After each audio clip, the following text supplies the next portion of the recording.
மகாதேவ் சம்போ. நண்பர்கள் அனைவருக்கும் வணக்கம். இன்றைக்கி நம்ம பார்க்க போகிற தலைப்பு முகூர்த்த லக்னம் குறிக்கிறது எப்படி அப்படிங்கிறது. அது மேலோட்டமான சில விஷயங்கள் பார்க்கலாம். முகூர்த்த லக்னம் அப்படின்னா என்னென்னா, ஒரு திருமணத்திற்கு ஒரு முகூர்த்தம் குறிக்கிறோம் இல்லையா, இல்லைன்னா வேறு ஏதோ ஒரு விஷயத்துக்கு. இப்போ உதாரணமாக ஒரு வீடு கிரகப்பிரவேசம் செய்கிறோம், இல்லைன்னா ஒரு ஒரு இடம் வாங்குகிறோம். இப்படி இந்த முகூர்த்த லக்னம் அப்படின்னா அந்த ஒரு செயலை செய்யும்போது அந்த நேரத்திற்குரிய அந்த லக்னம், அதாவது அன்னைக்கு அந்த டைமில் கோச்சார லக்னம் எந்த இடத்துல இருக்குது அப்படிங்கிறத பொறுத்து இந்த முகூர்த்த லக்னம். அப்போ பொதுவாக மேக்ஸிமம் நம்ம பயன்படுத்துகிறது என்ன அப்படின்னு பார்த்தீங்கன்னா, திருமணத்திற்கு முகூர்த்த லக்னம் குறிக்கிறோம், திருமணத்திற்கு முகூர்த்த லக்னம் குறிக்கிறோம். இப்போ இதில் என்னென்னா, என்ன மாதிரியான விதிமுறைகள் பார்க்கணும் அப்படிங்கிறத நம்ம மேலோட்டமாக பார்த்துடலாம். முதல்ல புஷ்கர நவாம்சம் அப்படிங்கிறது இது ஒரு முக்கியமான ஒரு விஷயமா இருக்குது. இந்த புஷ்கர நவாம்சம் அப்படிங்கிறது என்ன அப்படின்னு பார்த்தீங்கன்னா, எந்த ஒரு செயலையும் புஷ்கர நவாம்ச லக்னத்தில் செய்தால் அது தீமையாக இருக்கக்கூடிய இதை கூட தீமையை செய்ய விடாது, அல்லது நன்மைகளை மட்டுமே தரும் அப்படிங்கிற அமைப்பில். அப்போ புஷ்கர நவாம்சம் அப்படிங்கிற அந்த இது எதெல்லாம் அப்படின்னு பார்த்தீங்கன்னா, சுக்கிரனுடைய நட்சத்திரங்கள் பரணி, பூரம், பூராடம். இந்த சுக்கிரனுடைய பரணி, பூரம், பூராடம் ஆகிய 3 நட்சத்திரங்கள் 3ஆம் பாதத்தில் இருந்தால் அது புஷ்கர நவாம்சம். அதாவது 3ஆம் பாதம். இப்போ பரணியில் 3ஆம் பாதம், பூரத்தில் 3ஆம் பாதம், அல்லது பூராடத்தில் 3ஆம் பாதம், இப்படி 3ஆம் பாதங்களில் இருக்கக்கூடிய சுக்கிரனுடைய நட்சத்திரங்கள் அனைத்துமே புஷ்கர நவாம்சம் பெற்றவை. இரண்டாவதாக சூரியன். இந்த சூரியன் அப்படிங்கிற கிரகத்தினுடைய புஷ்கர நவாம்சம் அப்படிங்கிறது 1 மற்றும் 4ஆம் பாதங்கள். சூரியனுடைய நட்சத்திரங்கள் என்ன அப்படின்னு பார்த்தீங்கன்னா, கிருத்திகை, உத்திரம், உத்திராடம். அப்போ கிருத்திகை 1ஆம் பாதம் அல்லது 4ஆம் பாதம், உத்திரம் 1ஆம் பாதம் அல்லது 4ஆம் பாதம், உத்திராடம் 1ஆம் பாதம் அல்லது 4ஆம் பாதம் ஆகிய இந்த 3 பாதங்களுமே ஒரு புஷ்கர நவாம்சத்தில் வரக்கூடிய அமைப்பு. அடுத்ததாக சந்திரனுடைய அந்த இது 2ஆம் பாதம் அப்படிங்கிறது. சந்திரனுடைய 2ஆம் பாதம் அப்படின்னு எடுத்துக்கிட்டிங்கன்னா, ரோஹிணி, ஹஸ்தம், திருவோணம் ஆகிய 3 அந்த நட்சத்திரங்கள் சந்திரனுக்கு இருக்கின்றன. அப்போது ரோஹிணியில் 2ஆம் பாதம் என்று எடுத்துக்கொண்டாலும் சரி, ஹஸ்தத்தில் 2ஆம் பாதம் என்று எடுத்துக்கொண்டாலும் சரி, திருவோணத்தில் 2ஆம் பாதம் என்று எடுத்துக்கொண்டாலும் சரி, இந்த 3மே சந்திரனுடைய நட்சத்திரங்கள் புஷ்கர நவாம்சம். அடுத்ததாக ராகுனுடைய நட்சத்திரங்கள். ராகு அப்படிங்கிற அந்த கிரகத்தினுடைய நட்சத்திரம் அப்படிங்கிறது திருவாதிரை, சுவாதி, சதயம். இந்த ராகுனுடைய நட்சத்திரங்களில் 4ஆம் பாதம் மட்டும் புஷ்கர நவாம்சம். திருவாதிரை 4ஆம் பாதம், சுவாதி 4ஆம் பாதம், சதயம் 4ஆம் பாதம். இந்த 3 நட்சத்திர பாதங்களுமே புஷ்கர நவாம்சம் பெற்றவை. அடுத்தது குருவினுடைய நட்சத்திரங்கள். குருவினுடைய நட்சத்திரங்களுக்கு 2ஆம் பாதம் மற்றும் 4ஆம் பாதம் புஷ்கர நவாம்சம் பெற்றவை. 2ஆம் பாதம், 4ஆம் பாதம் அப்படின்னா குருவினுடைய நட்சத்திரங்கள் புனர்பூசம், விசாகம், பூரட்டாதி. புனர்பூசம் 2, 4, விசாகம் 2, 4, பூரட்டாதி 2, 4 ஆகிய இந்த 6 நட்சத்திரங்கள் புஷ்கர நவாம்சம் பெற்றவை. நிறைவாக சனியினுடைய புஷ்கர நவாம்சம். சனிக்கு 2ஆம் பாதம் மட்டும் புஷ்கர நவாம்சம். சனியினுடைய நட்சத்திரங்கள் பூசம், அனுஷம், உத்திரட்டாதி. இந்த பூசத்தினுடைய 2ஆம் பாதத்தில் ஒரு கிரகம் இருப்பது, அல்லது அனுஷத்தினுடைய 2ஆம் பாதத்தில் கிரகம் இருப்பது, உத்திரட்டாதி என்று சொல்லப்படக்கூடிய சனியினுடைய நட்சத்திரம் 2ஆம் பாதத்தில் இருப்பது ஆகிய இந்த 3ம் புஷ்கர நவாம்சம். ஜென்ம லக்னத்தில் இப்போ இந்த டாபிக்குள்ளே போகிறதுக்கு முன்னாடி ஒரே ஒரு இது மட்டும் பார்த்துடலாம். உங்களுடைய ஜென்ம லக்னம் புஷ்கர நவாம்சம் என்று சொல்லப்படக்கூடிய இந்த நட்சத்திர பாதங்களில் அமைந்தால் அது நிச்சயமாக ஒரு குடுப்பினை அப்படிங்கிறத எடுத்துக்கலாம். அப்போ புஷ்கர நவாம்சத்தில் அதிகமான கிரகங்கள் இருப்பது நன்று. இப்போது நாம் பார்க்க இருப்பது திருமண முகூர்த்தம் அப்படிங்கிறத மெயினாக வச்சுக்கலாம். திருமண முகூர்த்தம் அல்லது வேறு ஏதேனும் ஒரு சுப நிகழ்ச்சிகள் அப்படிங்கிறத அடிப்படையாக எடுத்துக்கிட்டோன்னா, புஷ்கர நவாம்சம் மற்றும் வேறு என்னென்ன பாயிண்ட்லாம் முகூர்த்த லக்னம் குறிப்பதில் என்னென்ன மாதிரியான விதிகள் இருக்கின்றன அதை நம்ம மேலோட்டமாக பார்க்கலாம். முகூர்த்த லக்னத்திற்கு 1 அல்லது 11இல் சூரியன் இருப்பது நன்று. அதாவது லக்னத்தில் சூரியன் இருப்பது. ஒரு லக்னம் குறிக்கிறீங்க, ஒரு திருமணத்துக்கு ஒரு லக்னம் குறிக்கிறீங்க அப்படின்னா, இப்போ உதாரணமாக மேஷ லக்னமாக இருக்குது அந்த முகூர்த்த லக்னம். முகூர்த்த லக்னம் அப்படிங்கிறது இப்போ உங்களுக்கு புரியும். ஒரு நாளைக்கு 24 மணி நேரம். இந்த 24 மணி நேரத்தில் லக்னம் அப்படிங்கிறது எல்லா 2 மணிக்கு ஒருக்க அந்த ஒவ்வொரு ராசியாக கடந்து வருது. மேஷத்துக்கு அப்போ மேஷ ராசியில் இருக்கும்போது அது 2 மணி நேரம், ரிஷபத்துக்கு 2 மணி நேரம், இப்படி சராசரியாக சொல்கிறேன். அதுலேயும் சின்ன மாற்றங்கள் இருக்குது. ஒரு சில நிமிடங்கள் எல்லாமே வித்தியாசங்கள் வருகின்றது. ஆனாலும் ஆவரேஜாக எடுத்துக்கிட்டோம் அப்படின்னா ஒரு லக்னத்திற்கு 2 மணி நேரம் என்ற கணக்கின் அடிப்படையில் நீங்கள் குறிக்கக்கூடிய ஒரு திருமணத்திற்கு ஒரு முகூர்த்தம் குறிக்கிறீங்க. அந்த முகூர்த்தத்தில் வந்து அந்த முகூர்த்தம் ஏதாவது ஒரு முகூர்த்தம் இருக்கும் இல்லையா, அந்த முகூர்த்தம் அப்படிங்கிறது சூரியன் வந்து 1ல் இருக்கிறது அல்லது 11ஆம் இடத்தில் இருப்பது நன்று.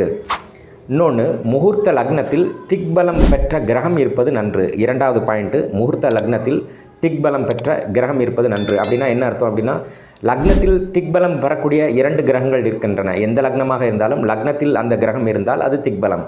ஒன்று வந்து குரு, இன்னொன்று வந்து புதன். அப்போது லக்னத்தில் குரு இருந்தாலும் திக்பலம், லக்னத்தில் புதன் இருந்தாலும் திக்பலம். 3வதாக, முகூர்த்த லக்னத்திற்கு குருவினுடைய பார்வை இருப்பது சிறப்பு. ஏதோ ஒரு லக்னம் குறிக்கிறேங்க. இப்போ உதாரணமாக துலா லக்னம் அப்படின்னு வச்சுக்கோங்க. பொதுவாக முகூர்த்த லக்னமே சுபர்களுடைய வீடுகளில் வர்றது நல்லது. அதாவது இயற்கை சுபர்களான குரு, புதன், சுக்கிரன் ஆகிய கிரகங்களின் வீடுகளில் அந்த முகூர்த்த லக்னம் இருப்பது சிறப்பு அப்படிங்கிறது முக்கியமான ஒரு விதியாகவே இருக்கிறது. அதாவது அப்போ நீங்கள் என்னெல்லாம் அவாய்ட் பண்ணலாம் அப்படின்னா, மேஷ லக்னம் அப்படிங்கிறத அவாய்ட் பண்ணலாம். என்ன காரணம் அப்படின்னா, செவ்வாய் அப்படிங்கிற கிரகம் இருக்கிறதுனால மேஷ லக்னத்தில் அவாய்ட் பண்ணலாம். வேறு என்னெல்லாம், சனியினுடைய லக்னங்கள் உதாரணமாக மகரம் அல்லது கும்ப லக்னமாக அந்த முகூர்த்த லக்னம் வருவதை தவிர்க்கலாம். இதெல்லாம் வந்து பொதுவான மேலோட்டமான முக்கியமான கருத்துக்கள். சரி, இப்போ என்ன அப்படின்னு பார்த்தீங்கன்னா, முகூர்த்த லக்னம் எந்த லக்னமாக இருந்தாலும் அந்த முகூர்த்த லக்னத்திற்கு குருவின் பார்வை இருப்பது, குரு தனது 5, 7, 9ஆம் பார்வைகளால் முகூர்த்த லக்னத்தை பார்ப்பது சிறப்பு. 4வது வந்து என்ன அப்படின்னா, முகூர்த்தம் குறிக்கிறோம் அப்படின்னா அந்த முகூர்த்தம் அப்படிங்கிறது சராசரியாக ஒரு 12-13 நிமிஷம் அப்படிங்கிறது வரும். புஷ்கர நவாம்சத்தில் அந்த முகூர்த்தம், அதாவது ஒரு திருமணம் நடக்கிறது அப்படின்னு சொல்லி பார்த்தீங்கன்னா அந்த லக்னம் இருக்கு இல்லையா, அந்த லக்னம் அப்படிங்கிறது புஷ்கர நவாம்சத்தில் விழுகிறது நல்லது. உதாரணமாக ஏதோ ஒரு லக்னம் குறிக்கிறாங்க. இப்போ துலாத்தில் வந்து ஒரு முகூர்த்த லக்னம் விழுதுன்னு வச்சுக்கோங்க. இந்த துலாத்தில் முகூர்த்த லக்னம் விழுந்தால் அது புஷ்கர நவாம்ச பாகையாக இருந்தால் மிகச் சிறப்பாக இருக்கும். அப்போது முகூர்த்த லக்னம் வந்து புஷ்கர நவாம்சம், அது முதல்ல சொன்னது சுக்கிரன், சூரியன், இந்த எல்லா கிரகங்களுக்கும் முக்கியமான கிரகங்களுக்கு புஷ்கர நவாம்சம் எது அப்படிங்கிறத தெரிஞ்சுக்கிட்டு நீங்கள் அது போன்ற ஒரு டயத்தை வந்து நோட் பண்ணி கொடுக்கறது மிகச் சிறப்பான ஒரு விஷயம். அடுத்தது, செவ்வாய் சனி ஆகிய வீடுகளில், அதாவது இயற்கை அசுபர்கள் வீடுகளில் முகூர்த்த நவாம்ச லக்னம் வரக்கூடாது. முகூர்த்த நவாம்ச லக்னம் நிச்சயமாக அது வரக்கூடாது.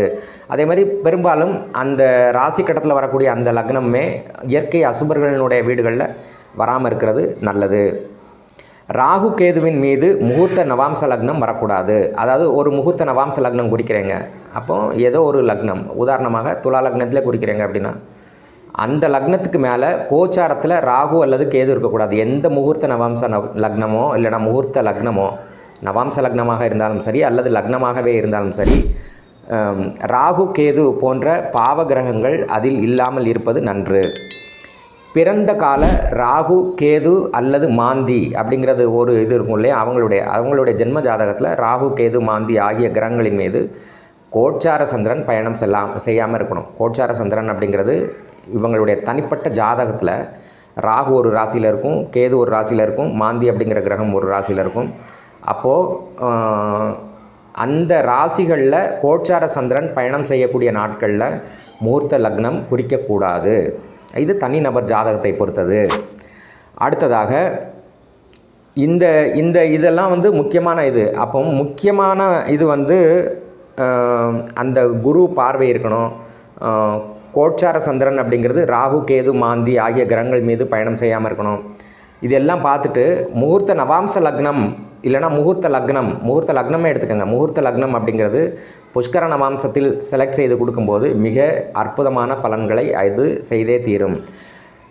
மேலும் ஒரு முக்கியமான விஷயம் என்ன அப்படின்னு பார்த்தீங்கன்னா, இந்த முகூர்த்த லக்னம் குறிக்கிறதோட அந்த முதல் முறையாக ஒரு திருமணமான தம்பதியர்கள் தாம்பத்தியம் வைக்கிறாங்க அப்படின்னு சொன்னாங்கன்னா நேத்திர ஜீவன் எல்லாமே பார்த்து வைங்க. நேத்திரம் அப்படிங்கிறது முக்கியமாக கண், இது போன்ற ஒரு நேத்திரம் அப்படின்னாலே கண் ஒளி இல்லைனா கண் அப்படிங்கிறது ஒரு அர்த்தம். அப்போது ஜீவன் அப்படின்னா என்னென்னா உயிரோட்டம் அப்படிங்கிறது அர்த்தம். அப்போது ஒரு திருமணமான தம்பதியினருக்கு ஒரு முகூர்த்தம் குறித்து நம்ம கொடுக்கும்போது அது நிச்சயமாக ஜீவன் உள்ள நாளாக இருக்கணும் அப்படிங்கிறத பார்த்துக்கணும். இது எல்லாமே வந்து ஒரு முகூர்த்தம் பொதுவாக நம்ம என்ன பார்க்குறோம் அப்படின்னா சந்திராசிரமம் மட்டும்தானே பார்க்குறோம். இந்த சந்திராசிரமம் பார்க்குறோம். அந்த சந்திராசிரமம் இல்லாத நாள் ஆண் பெண்ணுக்கு சந்திராசிரமம் இல்லாமல் இருக்கா, அன்றைக்கி ஒரு பொதுவாக இவங்களுடைய வசதிகள் அப்படின்னு ஞாயிற்றுக்கிழமை இருந்தால் முகூர்த்தம் நல்லாயிருக்கும் சார், அன்றைக்கி நிறையா பேர் ரிலேஷன் வருவாங்க, கல்யாணம் கொஞ்சம் ஈஸியாக இருக்கும், கல்யாணத்துக்கு வந்து நிறைய ஆட்கள் வருவாங்க. இது போன்ற நம்மளுடைய சௌகரியத்துக்கு ஏற்ற மாதிரி, நம்மளுடைய வசதிகளுக்கு ஏற்ற மாதிரி நீங்கள் ஜோதிடரை கம்பல் பண்ணாதங்க. என்ன காரணம் அப்படின்னா, பொதுவாகவே இயற்கை சுபர்களின் கிழமைகளில் முகூர்த்தம் வைப்பது நன்று. அப்போ சூரியன் அப்படிங்கிறது அரை சுபர் அல்லது அரை பாபர்னு எடுத்துக்கலாம்.